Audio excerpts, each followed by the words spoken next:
আসসালামু আলাইকুম। রেশমি ফ্যাশন হাউসে সবাইকে স্বাগতম। আলহামদুলিল্লাহ আজকে আমাদের জামাটা কমপ্লিট হয়ে গেল। এটা একটা মাদ্রাসার ড্রেস। এইজন্য এটাতে বেল্ট দেওয়া হয় নাই। শুধু গোল গলা দেওয়া হয়েছে আর শর্ট হাতা দেওয়া হয়েছে। জামাটা যে নাপটা দিছে তার চেয়ে বড় দিয়েছে। ২ ইঞ্চি সাইড দিয়া বড়, লম্বাতেও বড় দিয়েছে। আর এই যে সাইডটা সেলাই করেছি আমি দেখুন, সাইডের ফিনিশিংটা অনেক ভালো হতে হবে যেহেতু কাস্টমারের যাতে পছন্দ হয়। সাইডের ফিনিশিং যদি ভালো না হয় কাস্টমারের পছন্দ হবে না। এই যে আমার দেখেন ফাইনালি জামাটা আমার সিলানো হয়ে গেছে।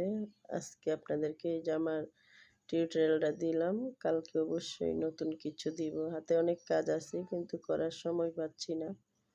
প্রচুর ব্যস্ততার ভিতরে দিন কাটছে কিন্তু অর্ডারও আছে কিন্তু অর্ডার যে কমপ্লিট করতে পারছি না, কারেন্টে প্রচুর জ্বালায়। কারেন্টে না থাকলে মেশিনে বসতে মনে চায় না। এই গলাটা দেখুন, আমি গলার নিচটা এরকম রাউন্ড শেপ করে দিলে কাস্টমারদের পছন্দ